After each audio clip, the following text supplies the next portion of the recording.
My name is Charlotte Ashford. I'm 32 years old, and last Christmas, my parents booked a $45,000 family vacation for everyone except me.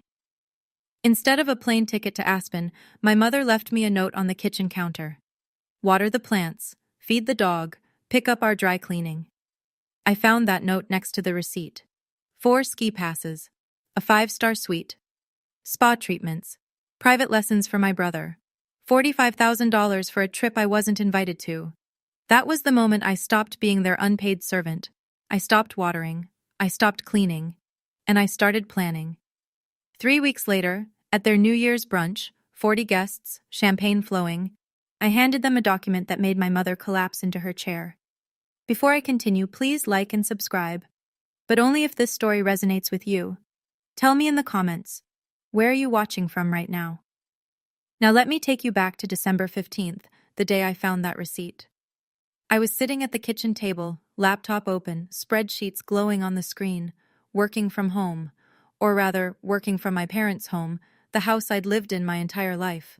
The basement, specifically. But we'll get to that. Mom walked in without knocking. She never knocked. She placed a piece of paper next to my laptop and tapped it twice with her manicured nail. We're leaving for Aspen tomorrow. Here's what needs to be done while we're gone. I looked at the list. Water the orchids, feed Molly, pick up dry cleaning, shovel snow if there's a storm, accept any packages. What time should I be ready tomorrow? I asked. She looked at me like I'd spoken another language. Ready, Charlotte? Someone needs to stay and watch the house. She smoothed her blouse. You know Tyler can't miss this. He's bringing Emma to meet the family. Tyler, my 28-year-old brother, the one who got his college tuition paid in full, $180,000, the one who got a BMW for his 21st birthday, the one whose Manhattan apartment rent, $3,200 a month, showed up on our parents' credit card statement every single month. I didn't go to college. Mom said it wasn't practical for girls, said I should learn something useful at home instead. So I learned to cook, to clean, to keep my mouth shut. Okay, I said, just like I always said. Mom nodded, already walking away. Oh, and the orchids need distilled water. Don't kill them like last time. She disappeared upstairs, and I sat there staring at that list. Something was different this time. I just didn't know what yet. That night, I sat on my bed in the basement. No windows. Just concrete walls painted a cheerful yellow that fooled no one. Molly lay beside me, her golden fur warm against my leg. She was 12 now, gray around her muzzle, slower on the stairs. She'd been my birthday present. The one good thing I got when I turned 20. I still had the registration papers somewhere, my name on the line, Charlotte Ashford, owner. Molly whined softly and pressed her head against my hand. I know, girl, I whispered. I know. My laptop pinged, an email notification. I almost ignored it, but something made me click. It was a forwarded message. Mom had sent it to Dad and accidentally CC'd me. The subject line read, FWD, booking confirmation, Aspen Mountain Resort. I opened it. 4 guests, December 18th through the 28th, and attached the receipt. $45,000, ski passes, the presidential suite, spa packages, private ski lessons for Tyler. I read the number 3 times, then I looked around my basement room. The secondhand mattress. The desk I'd found on the curb 6 years ago. The single lamp that flickered when the heat kicked on. I thought about Grandma. About the 5 years I spent taking care of her, feeding her, bathing her, sitting with her through the long nights when she couldn't sleep. All the way until the end. Mom had said, family doesn't pay family. But Tyler got $500 a week to help Dad with the yard work last summer. Molly nudged my hand again. I opened a new browser tab and typed 4 words, how to check credit report. Something had shifted inside me, and there was no going back. The free credit report took 3 minutes to generate. It took me 20 minutes to stop shaking. 3 credit cards, all in my name, all opened without my knowledge. The first one appeared when I was 19 years old, the exact year Mom convinced me to stay home instead of applying to college. Total balance across all 3 cards, $67,000. I scrolled through the charges. Furniture from Pottery Barn, First-class flights to Miami, shopping sprees at Nordstrom and Neiman Marcus. The billing address for all 3 cards? My parents' house. This house. But I'd never seen a single statement. My hands trembled as I kept scrolling. I thought about every job application that had been rejected, every apartment I'd tried to rent, the confused looks from landlords, the apologetic emails. Unfortunately, your credit score doesn't meet our requirements. I thought I was unlucky. I thought something was wrong with me. But it wasn't me at all. They'd taken my name, my social security number, my future, and they'd used it to furnish their living room and take tropical vacations. Molly pressed closer, sensing my distress. I buried my fingers in her fur and focused on breathing. In, out, in, out. The rage came slowly. Not hot and explosive, cold, quiet, the kind that settles into your bones and stays. For 13 years I'd been trapped in this basement. Trapped by a credit score I didn't destroy. Trapped by parents who smiled at me over dinner while they buried me in debt I knew nothing about. I closed the credit report. I opened LinkedIn. And I searched for a name I hadn't spoken in 8 years. Diane Okonkwo, my old college friend, the one who became a lawyer. I didn't sleep that night. Instead, I made a list. The accountant in me needed to see it all laid out in black and white. If I stay silent. 1. I live in this basement until my parents die. Maybe longer. 2. My credit score never recovers. I never get my own apartment, my own car loan, my own anything. 3. When Mom and Dad get old, I'll be expected to take care of them, just like I took care of Grandma. No salary, no breaks, no thank you. 4. Molly is 12. She won't live forever. And when she's gone, I'll have nothing left that's truly mine. I stared at that list until my eyes burned. Then I looked at my phone. At the LinkedIn connection request I'd sent to Diane at 2 a.m, the green dot next to her name appeared. Online. 3 dots. She was typing. My heart pounded. Her message appeared. Charlotte? Oh my God, it's been forever. I was just thinking about you last month. How are you? I typed back. I need legal advice. It's about my parents. Can we meet? The 3 dots again. A pause. Then. Tomorrow. Coffee. 10 a.m. I'll send you the address. And Charlotte, whatever it is, we'll figure it out. Molly lifted her head and looked at me. Her tail wagged once, twice, like she knew. 2 more weeks, girl, I whispered. That's how long they'll be gone. 2 weeks to figure out what comes next. She put her head back down on my lap. Outside my tiny basement window well, the first snowflakes of December began to fall. I didn't know what I was going to do yet, but I knew I was done being invisible. The next morning was chaos. I stood at the bottom of the stairs and watched the performance. Designer luggage in the foyer, garment bags, ski equipment that cost more than I made in 3 months. Tyler bounced down the stairs, phone in hand. Aspen, baby! He was filming himself, didn't even look at me. His girlfriend Emma followed. She was new, 3 months, maybe 4. Pretty, quiet. She caught my eye and hesitated. Are you sure you can't come? Before I could answer, Mom swept between us. Charlotte loves staying home. Her voice was bright, cheerful, the voice she used for company. She's not really a ski person anyway. I've never been skiing, I said. Exactly. Mom adjusted her cashmere scarf. You wouldn't enjoy it. Dad appeared from his study. The car's here, let's go. No one hugged me goodbye. No one said they'd miss me. Mom just pointed at the counter where the list sat. Don't forget the dry cleaning, and shovel if it snows. The Hendersons judge. The door opened. Cold air rushed in. They filed out one by one. Tyler still filming, Emma glancing back with something like guilt, Dad checking his watch. Mom paused at the threshold. Oh, and water the orchids twice. They're expensive. Then she was gone. The door clicked shut. The house fell silent. Just me and Molly. I stood there for a full minute, staring at the closed door. The orchids sat on this windowsill, delicate and demanding, waiting for water I wasn't going to give them. My phone buzzed. Diane. See you at 10, the coffee shop on Main Street. I looked into what you mentioned. Charlotte, we really need to talk. I grabbed my coat and my car keys. The orchids could wait. Forever, if necessary. Diane hadn't changed much. Same warm smile, same sharp eyes that missed nothing. She was already at a corner table when I arrived, 2 coffees waiting. She stood and hugged me tight. 8 years, she said. 8 years and you look exactly the same. We sat. She slid my coffee toward me and then pulled out a folder. I ran a preliminary check after your message. Her voice dropped. Charlotte, what I found? She opened the folder. My credit report, highlighted in yellow. This is identity theft. These cards were opened without your consent. She looked at me steadily. This is a federal crime. My throat tightened. But they're my parents. That doesn't make it legal. She explained my options. I could file a police report, press charges, sue for damages, but I shook my head. I don't want them in prison. I wrapped my hands around the warm cup. I just want them to see me, to acknowledge what they've done. Diane studied me for a long moment.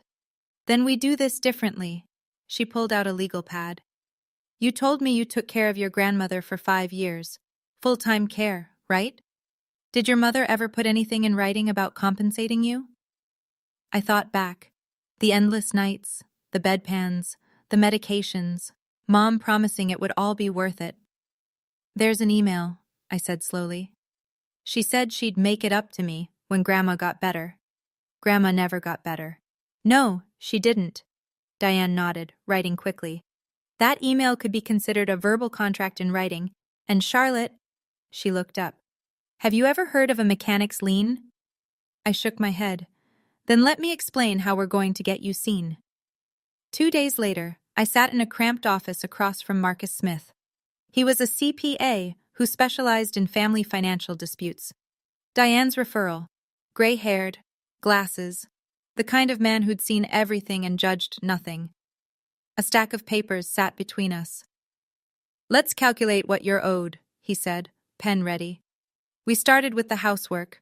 20 years of cooking, cleaning, laundry, 15 hours a week, 52 weeks a year, at $18 an hour, the average housekeeper rate. He wrote the number, $280,800. Then Grandma, 5 years of full-time caregiving, 40 hours a week minimum, $20 an hour. Another number, $208,000. Now we subtract fair market value for room and board, he said, even in a basement. He calculated, wrote a final figure. We deduct approximately $102,000. He circled the bottom line. Your total? $386,800. I stared at the number. That can't be right. It's actually conservative. He adjusted his glasses. I didn't include overtime, holiday work, or the emotional labor of end-of-life care. Diane leaned forward.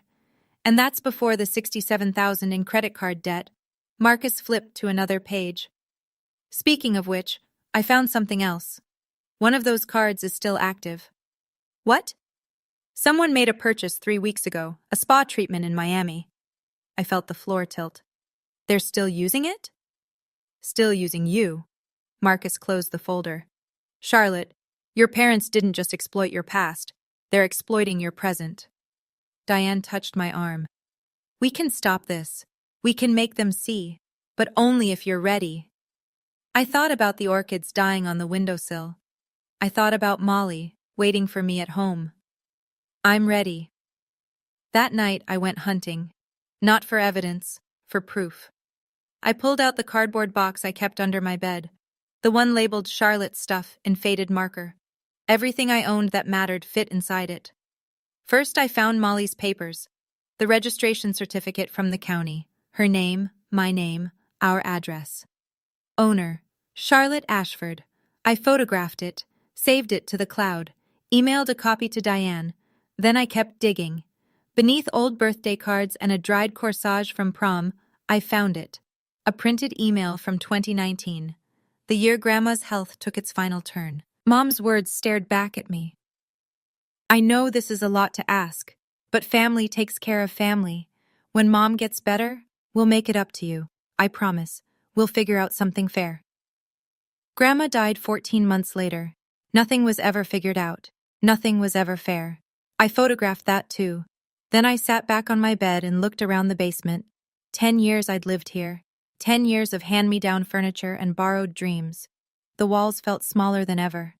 I started packing. It wasn't hard. I didn't have much. Clothes, books, laptop, the box of important papers. Every day while they were gone, I moved a little more to the storage unit I'd rented across town. By day 5, the basement looked almost normal. By day 8, it was hollow. Molly watched me with wise old eyes. "Almost there, girl," I told her. "Almost free." My phone buzzed. A text from Tyler. "This place is insane. You'd hate it anyway. Too cold. LOL. He included a photo. The 4 of them on a ski lift, mountains behind them, matching white jackets. I didn't reply. Some messages don't deserve answers. Diane knew someone. Her college roommate had a rental property, a studio apartment above a bookstore downtown. Small, but clean, bright. "She won't run a credit check," Diane said. "I vouched for you." I signed the lease on December 22nd, paid first and last month's rent from my savings, the small account I'd managed to build from my remote accounting work. The studio had 1 room, a tiny kitchen, and a bathroom the size of a closet. It also had 3 windows. Actual windows, with actual sunlight. I stood in the middle of my new empty apartment and cried. For the next 6 days, I lived 2 lives. At my parents' house, I kept up appearances, let the mail pile up, ignored the orchids. But I did not neglect Molly. Every morning she ate, every evening she walked. She was mine. She'd always been mine. The dry cleaning stayed at the cleaners. The snow piled up unshoveled on the front walk. Let the Hendersons judge. On December 27th, Mom called from Aspen. "Charlotte, Mrs. Henderson said she hasn't seen you outside in days. Is everything okay?" "Everything's fine, Mom." I kept my voice neutral. "Just been busy with work." "Well, make sure you clear the driveway before we get back. Your father hates when—" "Got it. Enjoy the rest of your trip." I hung up before she could say more. That night, I moved the last of my things. Just my toiletries, my pillow, and Molly's favorite blanket. I stood in the empty basement one final time. The yellow walls, the water stain on the ceiling, the room where I'd spent a decade waiting to be seen. "Goodbye," I whispered to no one. Then my phone buzzed. "Tyler, Mom's planning a New Year's brunch. 40 guests. She needs you to cater. You in?" I smiled. "I'll be there." "Okay, I need to pause here for a moment. If you've ever been the responsible one in your family, the one who always shows up, always helps, always sacrifices, and you've felt invisible doing it, I see you. Quick question. What would you do if you discovered your parents had been using your identity for over a decade? Drop your answer in the comments. I read every single one. And if you want to see how this plays out at that New Year's brunch, keep watching. December 28th, 3 o'clock in the afternoon. I watched from across the street as the black SUV pulled into the driveway. The doors opened. Tan faces, tired smiles, expensive ski gear. They were home. I walked up the front path, timing my arrival perfectly. Casual, coincidental. Like I'd just stepped out for air. Mom spotted me first. "Charlotte, why are you standing outside? It's freezing." "Just getting some fresh air." Tyler pushed past without a word, dragging his luggage upstairs. Dad nodded once and disappeared into his study. Same as always, same as ever. Mom walked inside and stopped. She stared at the orchids on the windowsill. Brown, wilted, definitely dead. "Charlotte," her voice sharpened. "What happened to my orchids?" "I didn't water them." "You—" She turned to face me. "And the dry cleaning? Please tell me you picked it up." "I didn't." The silence stretched between us like a wire about to snap. "I asked you to do 3 things, 3 simple things." "I was busy." Her mouth opened, closed, opened again. Before she could unleash whatever was building behind her eyes, Dad's voice echoed from the study. "Linda, where's the Amex statement? I need to check something." She shot me a look that promised this wasn't over. "We'll talk about this later." She swept past me toward the study. I exhaled. Then I walked downstairs to the basement, just to see, empty, clean, no trace of me except the yellow walls and the faint smell of cleaning solution. Mom hadn't noticed. She hadn't even looked. Upstairs, Molly's nails clicked on the hardwood floor. She found me at the basement door and pressed her head against my leg. 2 days, I thought. 2 more days until the brunch. Then they would finally see. December 30th. Mom called me into the living room like a general summoning a soldier. She held a clipboard. 2 pages. Her handwriting in perfect cursive. New Year's brunch. 40 guests. Here's the menu. I took the pages. Eggs Benedict. Smoked salmon on brioche. 3 types of quiche. Fresh fruit displays. Mimosa bar. Homemade pastries. You want me to cater for 40 people? I kept my voice even. By myself? What else do you have to do? She didn't even look up. You work from home. From the study, Dad's voice carried. Your mother and I are hosting important people. Colleagues. The Hendersons. The Morgans. This needs to be perfect, Charlotte. I thought this was a family brunch. Mom smiled, the patient smile she used when explaining something obvious to a child. It is family. And your family. Family helps. Footsteps on the stairs. Tyler appeared, phone in hand. Hey, Mom, can Charlotte make those little quiche things? Emma loves those. Mom brightened. Of course, sweetie. She turned to me. Add mini quiches to the list. The spinach ones. And maybe those bacon-wrapped dates? Tyler was already walking away. Those were good last time. Charlotte, write that down. I stood there holding the clipboard. 2 pages of demands, 40 people to feed, a kitchen to run single-handedly. What time do you need everything ready? Guests arrive at 10, so you should start prep around 5 a.m. Mom checked her phone. I have a hair appointment at 8, so I won't be able to help. You understand? I understood perfectly. I'll be here, I said. She patted my shoulder like I was an obedient dog. I knew I could count on you. She walked away, and I smiled at her back. 40 guests. Perfect. I wanted witnesses. New Year's Eve, 11 o'clock at night. I stood alone in the kitchen, surrounded by grocery bags I had no intention of unpacking. Eggs, salmon, champagne. Mom had spared no expense on ingredients I wouldn't be cooking. The kitchen door swung open. Emma walked in, hesitant. Charlotte, can I help with anything? She was trying. I could see that. 3 months with Tyler, and she still hadn't figured out the rules. Before I could answer, Mom appeared behind her. Emma, sweetie, you're a guest.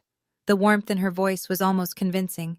Don't worry about the kitchen. Charlotte has it all under control. She put her arm around Emma's shoulders and guided her away, but not before turning to look at me. Oh, and Charlotte, wear something appropriate tomorrow. Her eyes swept over my sweater. That's fine for down here, but we have company coming. Dad passed through, heading for the liquor cabinet. Food ready by 10. The Hendersons are always punctual. Will Aunt Patricia be there? I asked.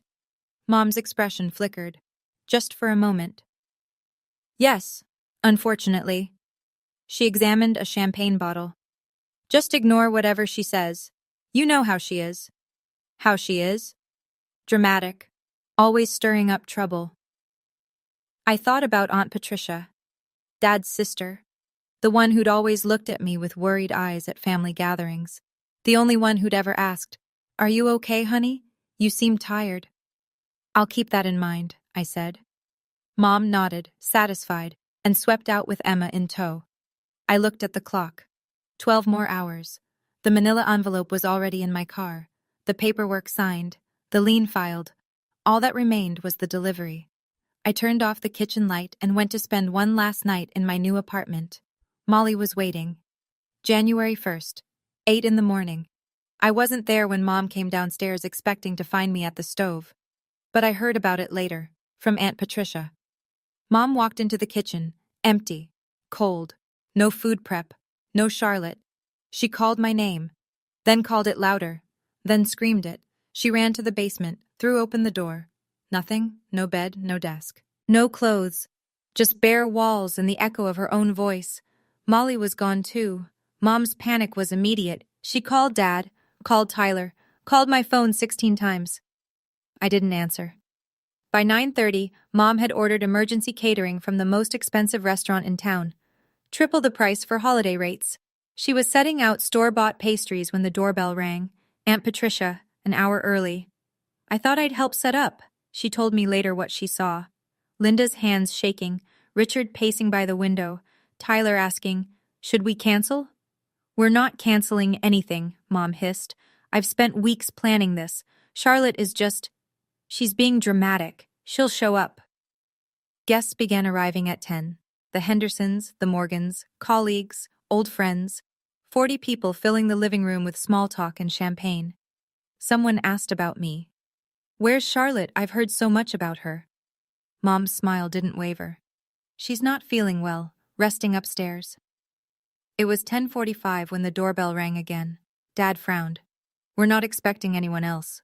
He opened the door. I stood on the porch, not in an apron, not in the kitchen, not invisible. I wore a black blazer, pressed slacks, my hair pulled back, in my hands a manila envelope, and beside me, tail wagging, was Molly. "Hello, Dad." My voice was steady. "I'm here for the brunch." The room went quiet. 40 pairs of eyes turned toward the door, toward me. Mom recovered first. She always did. She crossed the room with her hostess smile firmly in place. "Charlotte, sweetie," her voice carried for the audience. "We were so worried. Are you feeling better?" She reached for my arm. I stepped back. "I'm fine, Mom. Never been better, actually." Dad closed the door behind me, his face tight. "Where have you been? And why did you take the dog?" "Molly is my dog." I kept my voice calm, factual. "Her registration has always been in my name." "Charlotte, this isn't the time," Mom started. "Actually," I said, "this is the perfect time." I felt the room's attention sharpen. Mrs. Henderson leaned in. Mr. Morgan set down his champagne glass. In the corner, I spotted Aunt Patricia. She stood near the fireplace watching me with an expression I couldn't quite read. Not worried, not confused. Hopeful. "I have something for you," I said. "Both of you." I held up the manila envelope. Dad's jaw tightened. "Whatever this is, we can discuss it privately." "I've been private for 32 years, I met his eyes. "I think it's time for some transparency."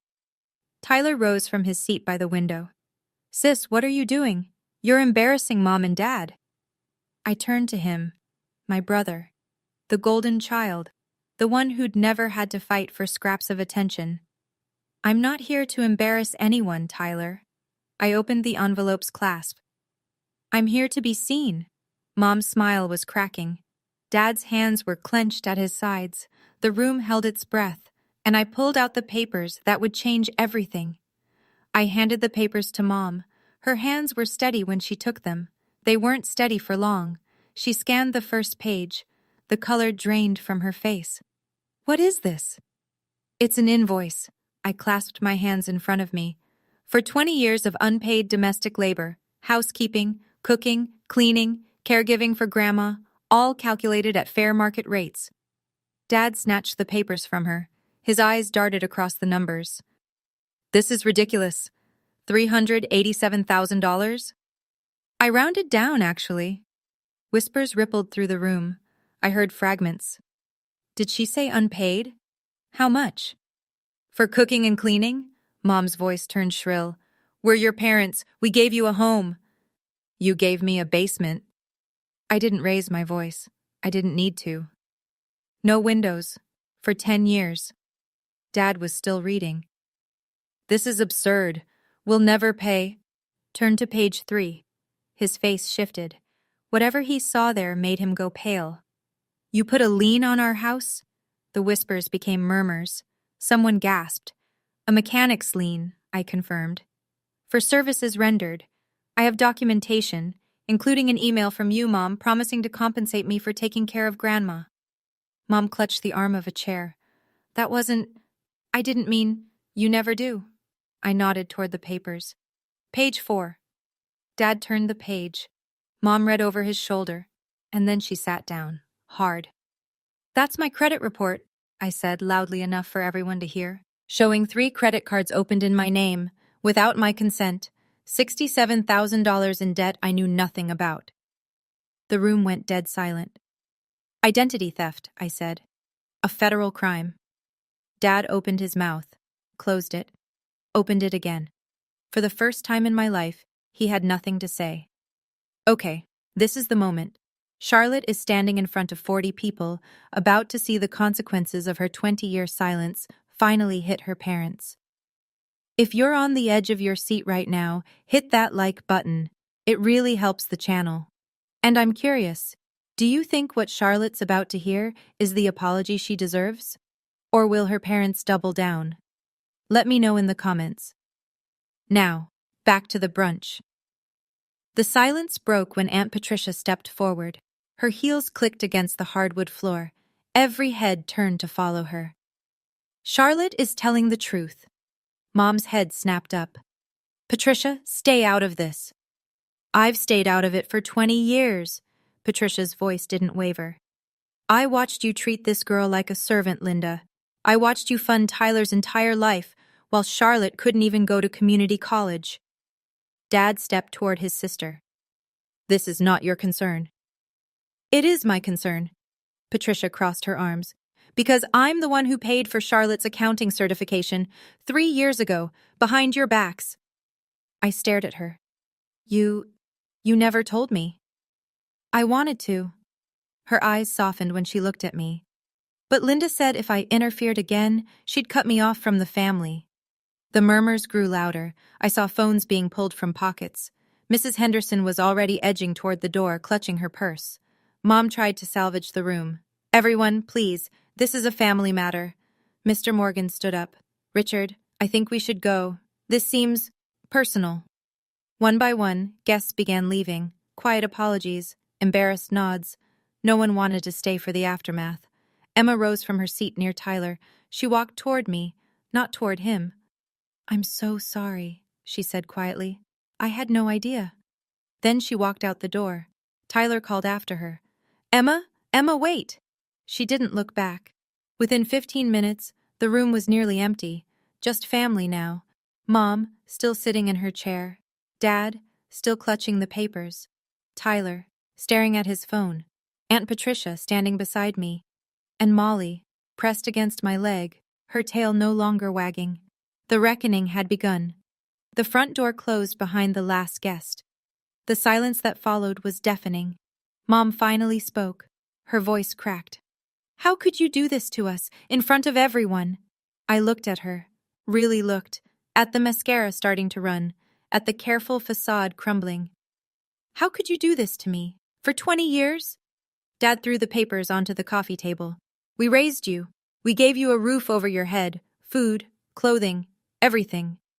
A roof over the basement, hand-me-downs from cousins, and I cooked most of that food myself. I didn't blink.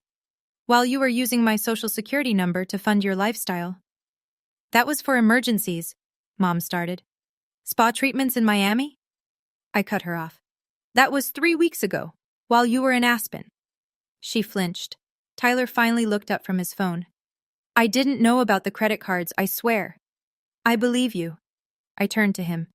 But you knew about everything else. You knew I stayed home while you went to college. You knew I took care of Grandma while you visited once a month. You knew I was living in a basement while you had a 2-bedroom in Manhattan.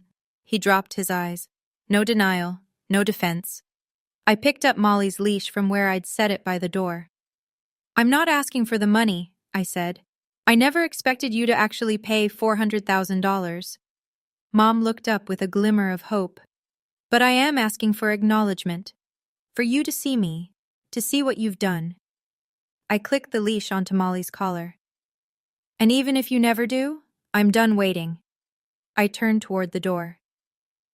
Charlotte? Dad's voice was hoarse. Where are you going? Home. Mom stood up, unsteady. Home? What do you mean, home? This is your home. I almost laughed. Almost. This was never my home. This was where I worked. For free. For 20 years. I opened the front door.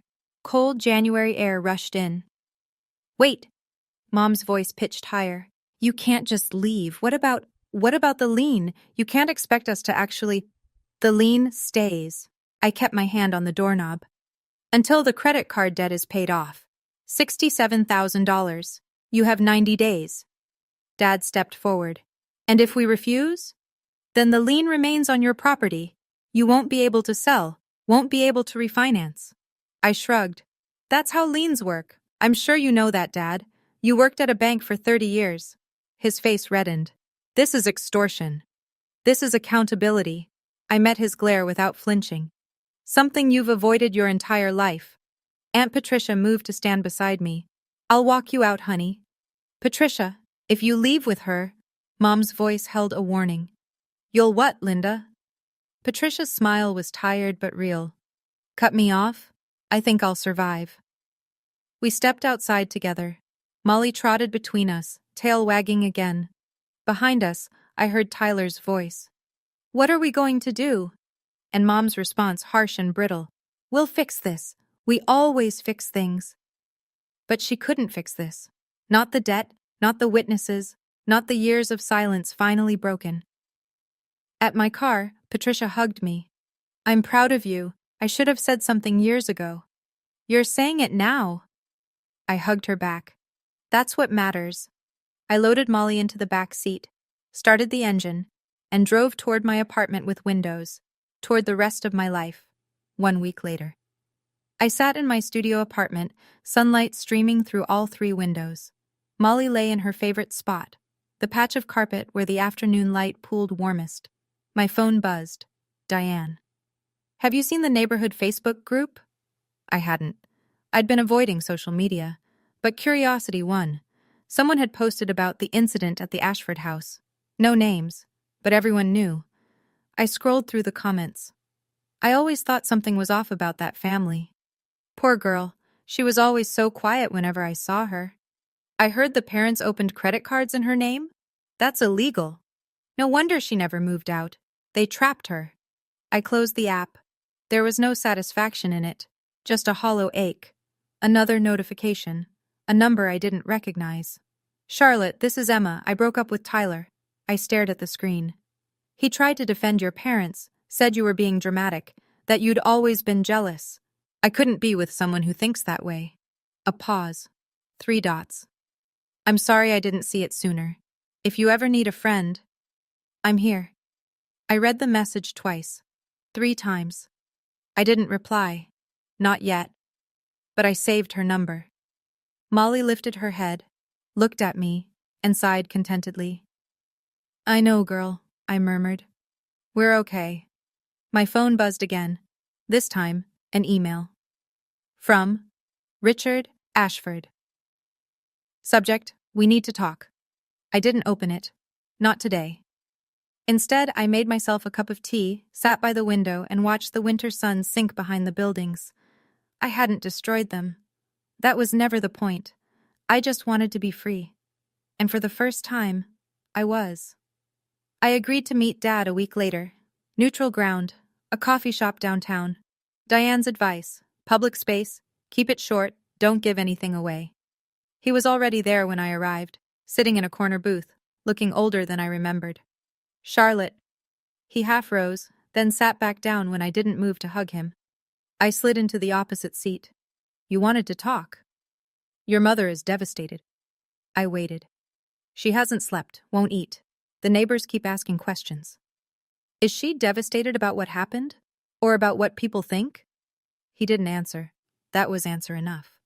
We'll pay off the credit cards, he finally said. Your mother's already arranging the transfer. Good. But the lien, he leaned forward.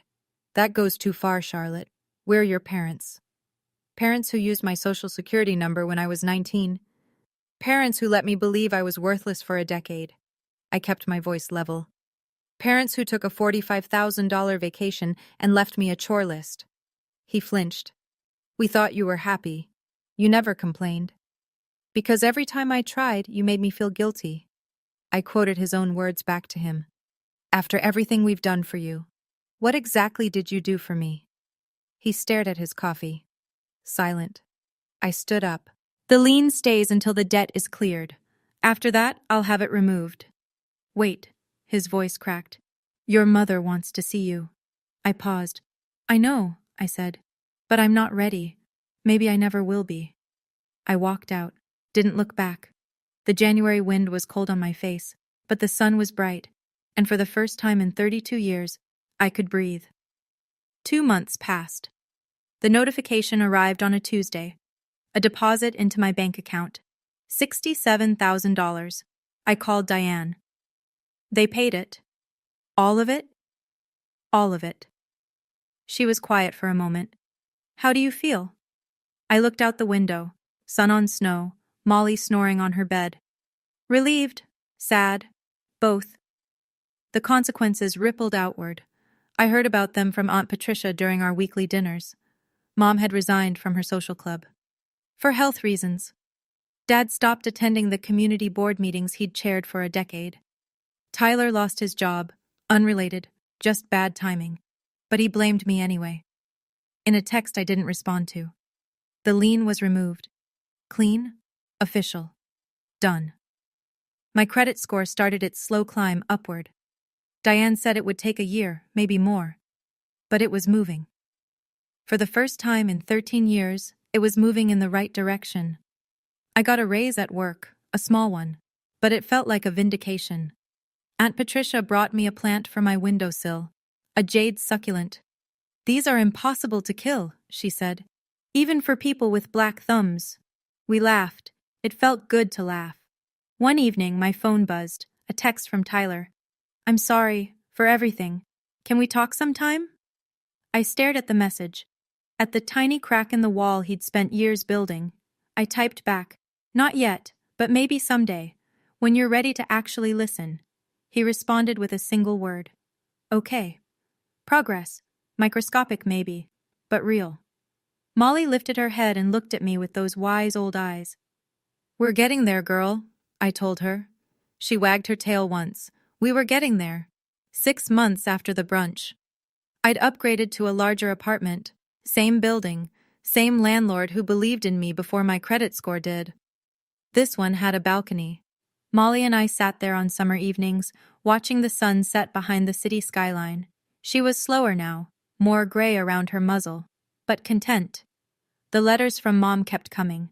1 a week, sometimes 2. I read them all. I don't understand why you're doing this. We miss you so much. When are you coming home? Why won't you answer us? Not once, not in 6 months of letters, not a single, I'm sorry, not a single acknowledgement that she'd done anything wrong. I folded each letter carefully, stored them in a box I kept in my closet. Evidence, maybe, or just proof that I wasn't imagining things. Aunt Patricia visited every weekend. We cooked dinner together. She told me stories about my mother as a young woman, before the bitterness set in. Your grandmother compared us constantly, Patricia told me once. Linda was never thin enough, never smart enough, never good enough. That doesn't excuse what she did. No. Patricia's eyes were sad. It doesn't, but it explains it. I thought about that a lot. About how hurt people, about how my mother's wounds became my wounds. I understood now, but understanding isn't forgiveness, and forgiveness isn't a requirement for healing. Molly pressed her head against my knee. I know, girl. I scratched behind her ears. I know. Some nights, I still dreamed about the basement. The yellow walls, the water stain on the ceiling, the feeling of being trapped. Then I woke up, to sunlight, to windows, to a life that was finally, fully mine. The knock came on a Sunday afternoon. I opened the door expecting a package. Instead, I found Tyler. He looked different, thinner, tired, a beard he hadn't had 6 months ago. I didn't know where you lived, he said. Patricia gave me the address. I hope that's okay. I stepped aside. Come in. He walked past me, taking in the apartment, the sunlight, the plants on the windowsill. Molly lifted her head, tail wagging, and he crouched to pet her. This is nice, he said. Really nice. It's mine. He nodded, straightened, shoved his hands in his pockets.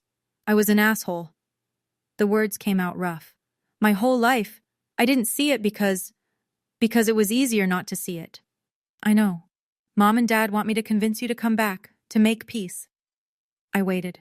I told them no. He met my eyes. I told them they need to apologize first. Really apologize. Not their version of it. The real thing. Something loosened in my chest. Something I hadn't realized I'd been holding. Thank you, Tyler. That means something. He moved toward the door. paused. I'm trying to be better.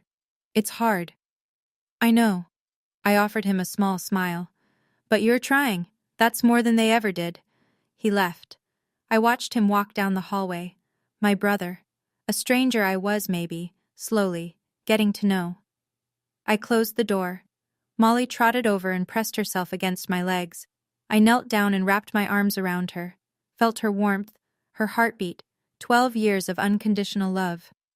We made it, girl, I whispered. We're finally home. Outside my window, the summer sun poured in. I didn't burn bridges. I just stopped building them for people who never met me halfway. If you've made it this far, thank you. Truly. Here are a few things I learned from my experience. 1. Your labor has value. Don't let anyone, not even family, make you feel guilty for expecting recognition. 2. Setting boundaries isn't selfish. It's survival. 3. Sometimes the quietest person in the room has been carrying the heaviest secrets. If this story resonated with you, I'd love to hear your thoughts. Have you ever had to set a boundary with family? How did it go?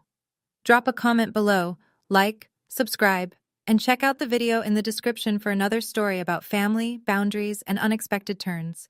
Until next time, take care of yourself, because you deserve it.